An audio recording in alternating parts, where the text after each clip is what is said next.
En su noticiero del miércoles 20 de marzo del 2019, donde me acompaña mi querido amigo Miguel Bárcena. Miguel, qué gusto. El gustazo es mío. Como siempre, todos los miércoles por aquí. Todos los miércoles ya puestazos para comentar ahí los temas importantes. Así es, pues vámonos rápido. Mira, el dólar hoy se vende en 18.75 y se compra en 17.67 pesos en las principales casas de cambio y en el aeropuerto de la Ciudad de México. Pero pues hoy es el Día Internacional de la Felicidad, mi querido Miguel.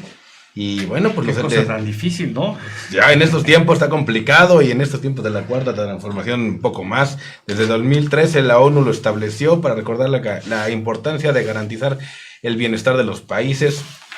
También hoy es el Día de la Salud Bucodental y también ahí nos informan también que debemos cuidar nuestra higiene bucal para gozar de una buena salud, de una buena calidad de vida. Y bueno, que debemos tener una gran sonrisa, aprovechando que es el Día Mundial de la Felicidad. Miguel, pues vamos a los temas rápidos.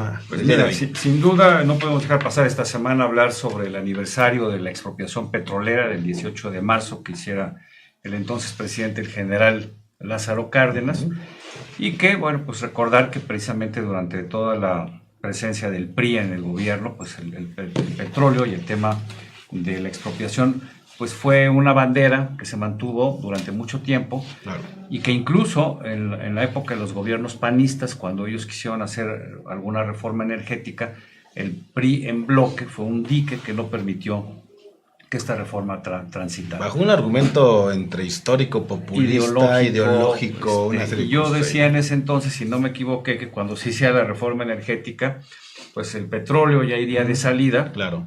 Y que las ventajas que hubiera podido tener esta reforma hace 15, 20 años, pues se perderían. Enrique Peña Nieto, que al inicio de su sexenio pues fue un presidente reformista que trajo un paquete de reformas estructurales, entre ellas de energética, logró que esta saliera ya con la oposición y fuera del pacto del PRD y de los partidos de izquierda. Claro. Hemos escuchado insistentemente a López Obrador decir y mentir que la reforma energética es un fracaso cuando ni siquiera ha acabado de nacer, ¿no? Cuando sus beneficios... ¿Qué rondaban en la 3, no? Se verían, sí, en la 3 y en cuanto a energías limpias en la 4, ahí se quedaron las subastas.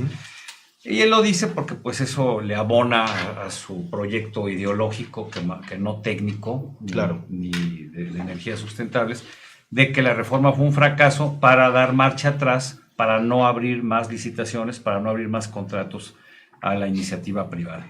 Y bueno, llegamos así a este 18 de marzo, en donde revisando los balances de Petróleos Mexicanos, pues técnicamente Petróleos Mexicanos podemos decir que es una empresa que está quebrada. Claro.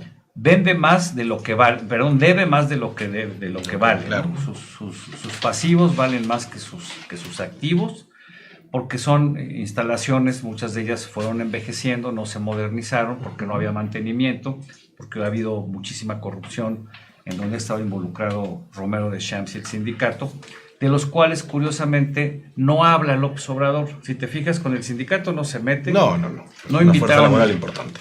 No invitaron a Romero de Champs a este festejo, pero pues finalmente no se mete con él ni con el sindicato. Cuando vino toda esta estrategia, desde mi punto de vista fallida por las consecuencias que tuvo del combate al huachicol, aquí tú y yo lo comentamos, que dónde estaban los detenidos y los procesados de cuello blanco, ¿no? Porque ellos dijeron que el mayor robo se hacía desde dentro, y además se atrevió a decir que los propios presidentes estaban detrás o los expresidentes estaban detrás. No hemos visto nada de ello, no se ha metido ni con el expresidente Peña, ni con el exsecretario de Energía o el exdirector de Pemex, ni tampoco con los sindicalizados.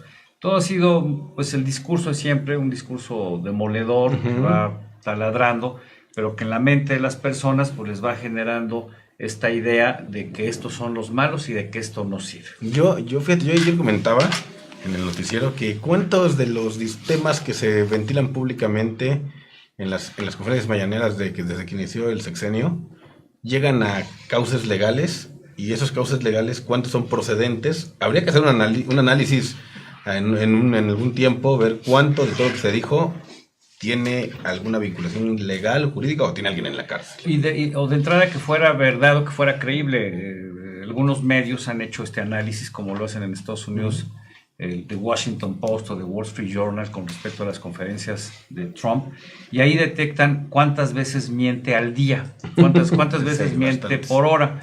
En el caso de López Obrador todavía es, digamos, está matizado, pero es evidente que muchas de las cosas que dicen las conferencias o son mentiras, o son verdades a medias, o son exageraciones, y en el peor de los casos no tienen ese sustento jurídico. Simplemente es criticar para denostar, para afectar mediáticamente a alguien. Bueno, el caso es que la verdad, y eso sí hay que reconocerlo, Petróleos Mexicanos es una empresa que está pasándola muy mal por la falta de mantenimiento, por la falta de inversión, lo cual no permite que sus instalaciones trabajen como debieran. Actualmente hay 6 refinerías, la mayoría cerca de la costa del Golfo, la de Madero, la de Pajaritos, Cangrejera, ¿todavía la existe? Cangrejera, Tula, etcétera. 2 no están trabajando.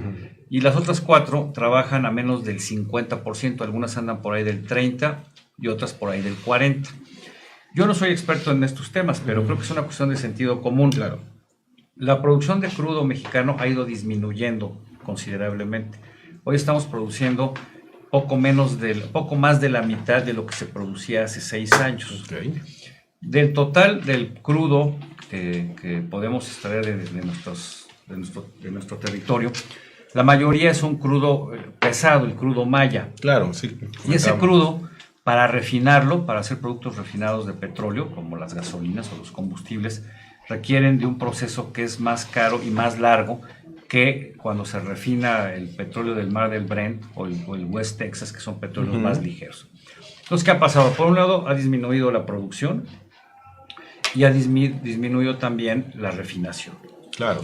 Por lo mismo, y en contraparte, cada vez ha aumentado más el consumo de combustibles, porque cada vez somos más, cada vez hay más vehículos, y con todas estas promociones que hay de meses sin intereses, y los vehículos se volvieron más Muy baratos. baratos, se han vuelto. Entonces la gente, con sobrada razón y con justicia, han adquirido sus coches. Pero también tenemos lo que digamos hace un rato fuera del aire, el tema de que se ha vuelto mucho más barato los vehículos, la gasolina, aunque ha subido, pues la gente la sigue pagando, pero el gobierno no incentiva el uso del transporte público y tampoco invierte en un transporte público decoroso. No invierte. El transporte tiene que ser, primero que nada, suficiente, ¿no? Que alcance para todos. 2, que sea eficiente, Claro. Obviamente que sea seguro y que sea cómodo.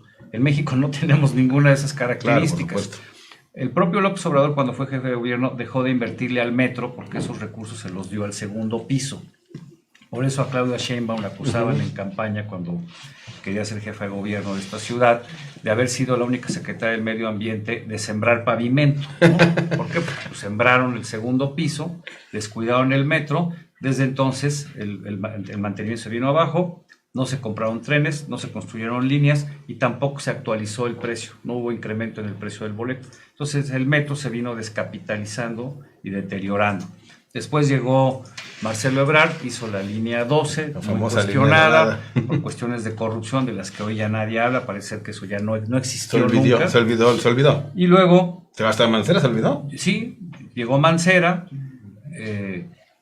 hicieron un estudio, Jorge Gaviño, que fue el director del metro, para ver cuáles eran las condiciones y cuánto se necesitaba. Obviamente el presupuesto no alcanza y hoy estamos viendo las consecuencias de un metro deteriorado por el uso intensivo, más de 5 millones de pasajeros al día.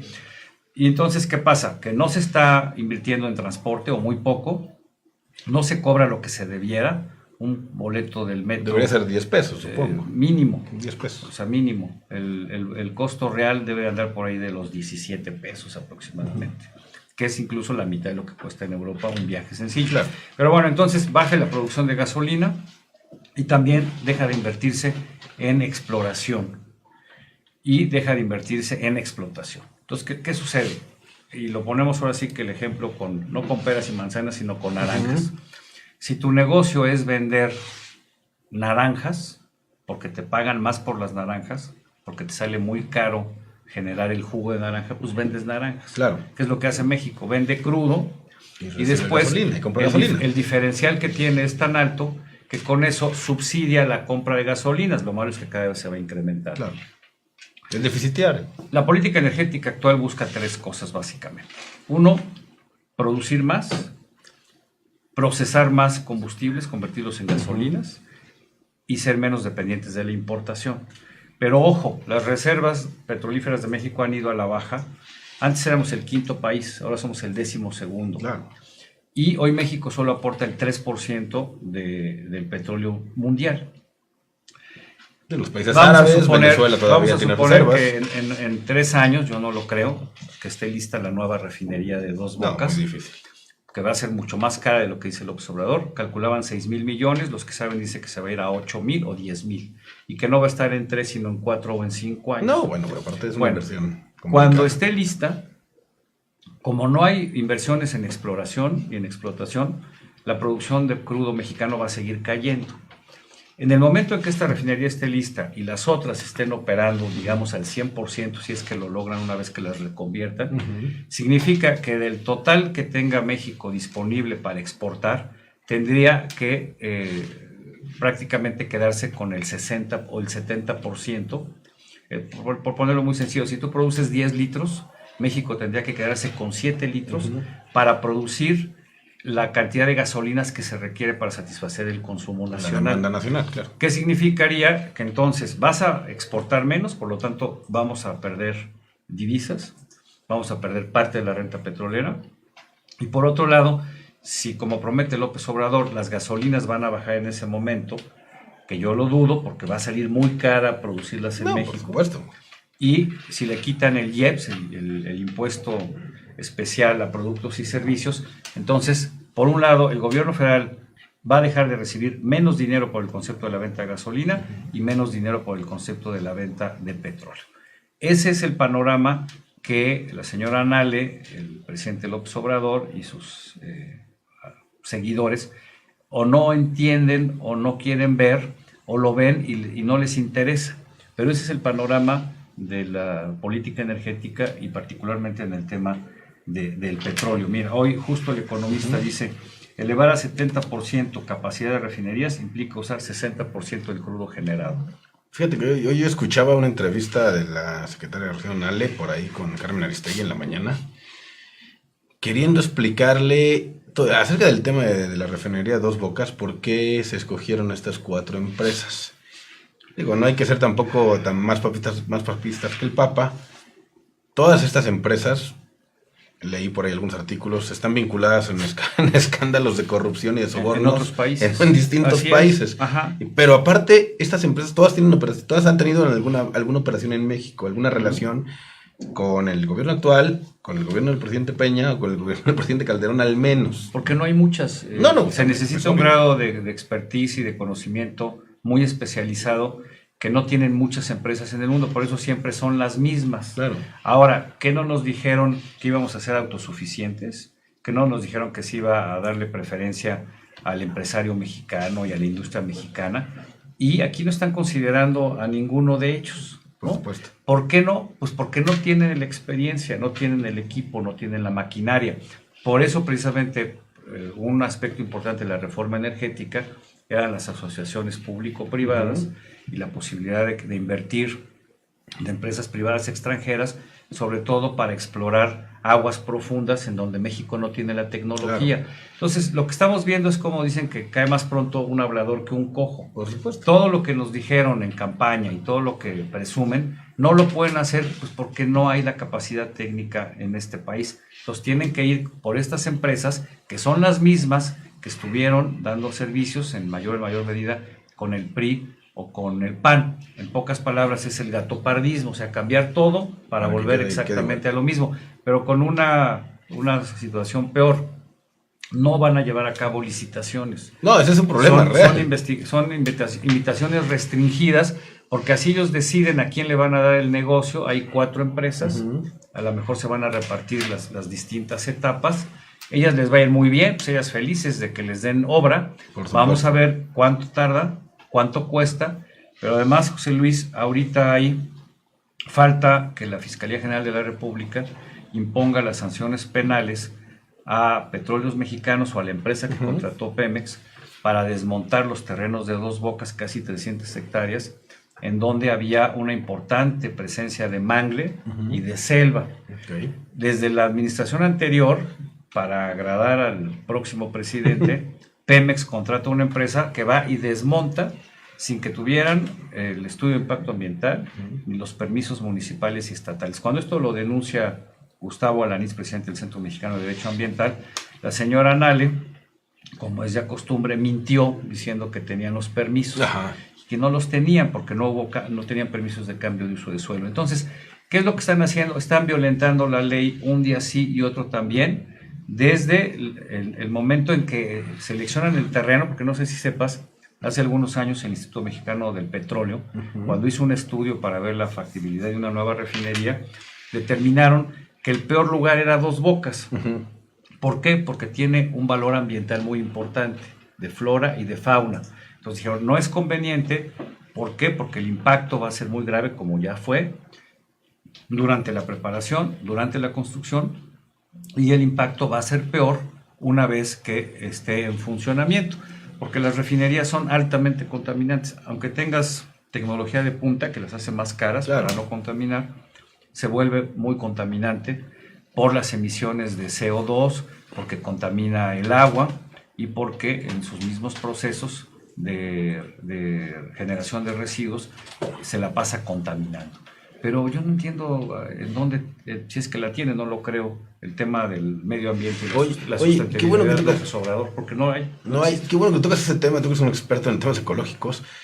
Y por ejemplo, una asociación como Greenpeace, que luego es tan activa en algunos temas y aquí... No, sí, se han estado insistiendo. De hecho, la semana pasada Greenpeace publicó un estudio que compartimos aquí, los primeros 100 días de López Obrador, en donde critica la política energética porque choca con la política sustentable y en los hechos niega los acuerdos firmados por México en el Acuerdo de París y otros organismos internacionales. O sea, van en ruta de colisión.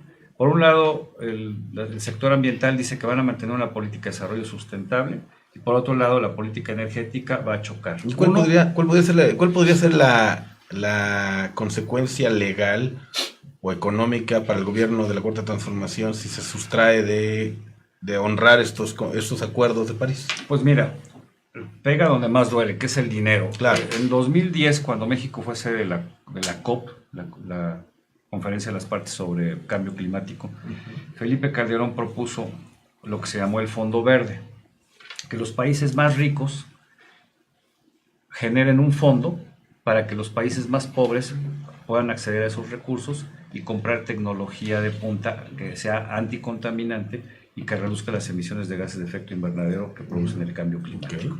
Todo eso tarda mucho porque en Naciones Unidas todas las decisiones se llevan en consenso entre todos los países.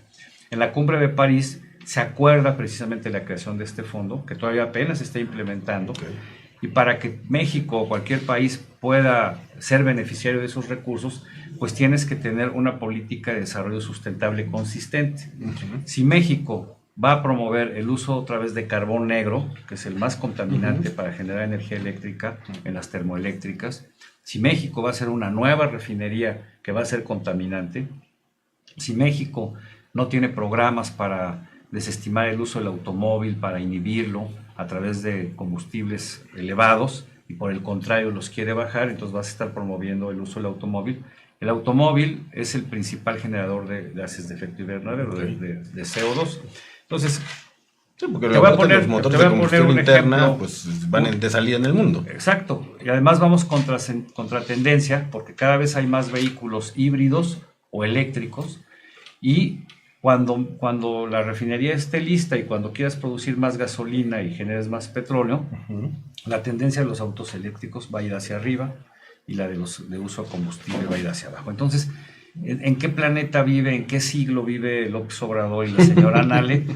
Pues obviamente en el pasado son setenteros, ¿no? Igual que Bartlett. Dicen que los changos, aquí habría que decir que los dinosaurios viejos no saben dar nuevas maromas. Y eso es exactamente lo que les pasa. Mira, hay un informe que se llama Brown to Green, y en el informe del 2018, que evalúa las acciones que están haciendo los países del G20, que son los más ricos y entre los que participa México, hicieron un análisis hipotético. Vamos a suponer que si solo México estuviera combatiendo el cambio climático, O sea, si México con sus acciones estuviera combatiendo el cambio climático, con estas acciones el incremento del planeta se iría de 1.5 a 3 grados. ¿Por qué? Porque estamos haciendo todo mal. Y estamos abandonando la política energética, y estamos abandonando la política ambiental, y nos estamos pasando por el arco del triunfo todas las disposiciones legales que nos costaron más de 30 años construir, José Luis.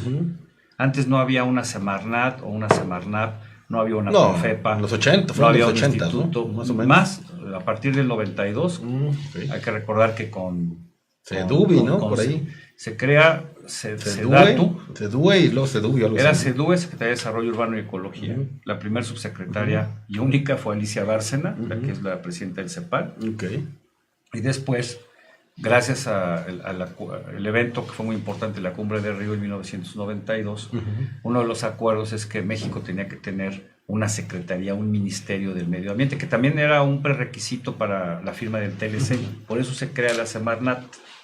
Luego la Semarnap, después se crea la Profepa, la Procuraduría Federal de Protección al Ambiente, la Comisión Nacional para el Uso y Estudio de la Biodiversidad, la CONABIO, la CONAGUA, la Comisión Nacional de Áreas Naturales Protegidas, el Instituto Mexicano de Tecnología del Agua, la Agencia de Seguridad de Energía Ambiental. O sea, todas estas tienen su reglamentación, presupuesto, y lo que han hecho en estos 3 meses es irlas desmantelando. Les han quitado presupuesto, han corrido gente, no les gusta. No están cumpliendo con los programas que están encaminados precisamente para combatir el cambio climático, y Dos Bocas es muy claro, y todo esto que hemos platicado, y para acabarla de amolar, pretender hacer un tren en parte de la selva maya, en la península de Yucatán, Campeche, Yucatán y Quintana Roo, en zonas o cercano a zonas que son patrimonio de la humanidad, como Xancán y Calakmul, 2 áreas naturales protegidas. O sea que lo que estamos viendo es verdaderamente terrorífico, y a mí en lo personal, como a muchos, nos preocupa lo que está sucediendo. Fíjate, aquí en el Reforma hoy consigna en su primera plana que el Tren Maya costaría 1.500.000.000.000 de pesos. Imagínate. Y eso que todavía no se conoce el proyecto ejecutivo. Sí, no saben. Bueno, o sea, el proyecto ejecutivo lo está haciendo Fonatur, que es el promovente. Fonatur, hay que decirlo, es el vendedor, porque siempre fue así, el desarrollador de proyectos turísticos. Hizo Huatulco, hizo Ixtapa, Cancún, Loreto. San José del Cabo lo hizo por ahí. Y ahora ellos están promoviendo el proyecto del Tren Maya. El señor que lo dirige no me parece que tenga muy claro los conceptos de sustentabilidad. Y lo que ellos van a hacer es hacer todo lo posible, doblar, violar, buscarle la vuelta a todas las disposiciones legales con tal de cumplirle el capricho al señor presidente. Claro. Vamos a ver qué dice la UNESCO, vamos a ver qué dicen los organismos internacionales, y sobre todo qué dicen los pueblos mayas. Fíjate, justo ayer me llegó la invitación para participar en Chetumal, ahora en abril. Se van a llevar a cabo mesas de diálogo desde el punto de vista social, económico, cultural y ambiental sobre la viabilidad del Tren Maya, que para muchos, me incluyo, nos parece una aberración, porque la mentalidad de López Portillo es hasta porfiriana, ¿no? Claro. Él piensa que un tren va a ser el detonante del desarrollo. Imagínate que un tren sea el detonante del desarrollo. El detonante del desarrollo son los proyectos de inversión. Él señalaba, yo por ahí escuché en alguna entrevista, que él le decía a su gente que ellos tienen, entiendo que creo que son 5 estaciones las que va a haber en esa ruta, y que a partir de cada una de esas estaciones se van a detonar distintas ciudades modelo. No entiendo exactamente a qué se refiera, pero él lo ve de esa manera, ¿no? ¿Por qué? Porque te digo que su visión es porfiriana. En esa época, o la que veíamos en las películas del oeste en los Estados Unidos, cuando llegaba el tren, llegaba el telégrafo, y había una oficinita de telégrafos junto a la estación del tren, y se hacía la terminal, y luego se hacían hoteles, restaurantes, etcétera. Lo que sucede en cualquier estación. Claro. Ahora, no nada más son las estaciones, es todo lo que hay alrededor, toda la infraestructura. La gente que construya las vías necesita dónde vivir, y entonces se construyen campamentos o ciudades, por supuesto, que muchas son provisionales y luego se vuelven permanentes porque a la gente les gusta y no se va. Claro. Y que requieren agua cuando hay un problema de abasto de agua en la península, y que además es una zona muy vulnerable a la contaminación del acuífero, porque allí no hay lagos, no hay lagunas, todos son ríos subterráneos. Es una zona muy vulnerable, Y estos señores no lo entienden, pero además ellos creen que porque pongan un tren, automáticamente se va a Detonar todo, claro. ¿Cuál es la vocación de Quintana Roo y de Yucatán? El turismo. ¿no? Y no hay otra cosa. Bueno, en el sureste. Y es la Riviera Maya, que ha acabado como buena parte de atractivos arqueológicos, paleontológicos, naturales. Es un turismo masivo muy depredador. La tendencia es hacer turismo sustentable, turismo a través de hoteles o de hospedaje de baja densidad, de unas cuantas habitaciones, 15, 20, 30. ¿Por qué? Porque así no generas grandes consumos de energía, de agua, de alimentos, etc. Si realmente lo que van a hacer con un tren, si es que lo hacen, es atraer un turismo que desde mi punto de vista va a ser se pretende que sea un turismo masivo, que sea depredador, sí, ¿no? sí. En lugar de que sea un turismo como hasta ahora, que es más selectivo, que es además lo que quiere el secretario de Turismo, ¿no? Él dice que quiere pocos turistas, pero que gasten mucho. Pues esos son los alemanes, esos son los franceses, esos son los canadienses. Pero ellos vienen en crucero. Que llegan, pero muchos los que llegan a Quintana Roo llegan a quedarse no en hoteles de gran densidad, en Expujil, en Chemoyil, en Puerto Aventuras, en Playa, etcétera. Y además, te pregunto, el turismo es de temporada. Claro. Si tú tienes un tren que a lo mejor puede ser eficiente en cuanto a transporte, porque la gente va a decir, pues ahora de Campeche voy a Mérida, y de Mérida voy a Palenque, y de Palenque voy a Cancún. Pero eso no es el metro, no es para que lo hagas todos los días, sino es un turismo de temporada. Y cuando sea la temporada baja, eso va a ser un elefante blanco. Por supuesto. Entonces, por eso requerimos primero un estudio ejecutivo que implique todas estas áreas. Y a ver, se supone que se va a construir con dinero público y privado. Así es.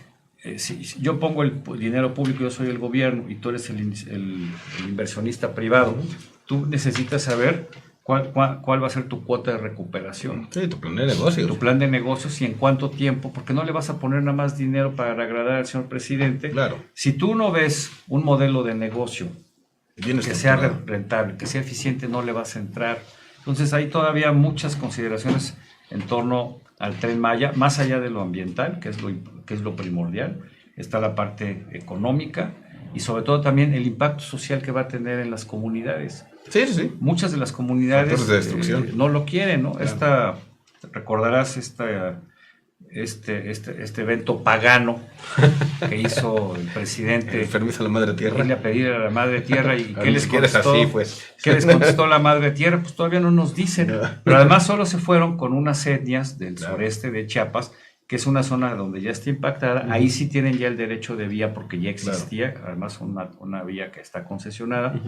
Así es que todavía hay muchas interrogantes, pero con eso de la política de me canso ganso, va porque va. Pues cualquier cosa puede suceder, pero pues las cosas ya no se hacen, señor presidente, como se hacían en la época de López Portillo o de Luis Echeverría o todavía de Miguel de la Madrid. Las cosas, hoy la sociedad civil a la que usted desprecia, las organizaciones de la sociedad civil, las no gubernamentales, sobre todo las ambientalistas, que son muy contestatarias, que son muy frontales, pues van a dar la pelea en muchos frentes, ¿no? No solo en lo ambiental, sino sobre todo en lo legal. Les quiere desmantelar, les quiere quitar los recursos. Y ya veremos, como dicen los clásicos, ya cómo nos toca, ¿no? Así es, pero bueno, Miguel, pues ahorita no se vayan, mis amigos, seguimos en Esfera Ambiental. Hoy, ¿qué tema te traes, Miguel? Pues mira, otra de la cuarta T. Ayer se inauguraba la Expo Solar Power en el Centro City Banamex y simultáneamente había una cumbre México-Alemania para hablar de proyectos y desarrollo de energías sustentables, energías limpias. Y la señora Nale el domingo lo cancelaba, que porque realmente no era una cumbre, que porque no había por parte del gobierno mexicano. Puro cuento. La señora seguro no quiso ir, porque no la dejaron ir. Tenía partido de fútbol los Pumas. Y salió con que los temas de esta reunión no son compatibles con los temas de la agenda energética, que no es sustentable. Pero imagínate, gente que venía de Alemania, además esta cumbre se hace desde 2016. No era la primera vez. ¿Tú crees que le avisaron con 2 días de anticipación? No, entonces, a la señora le dieron línea, seguramente el presidente, no vas, la cancelas, y se canceló. Y esto va a tener repercusiones. De esto es de lo que vamos a hablar precisamente. Excelente, Miguel. Pues yo soy José Luis Benavides.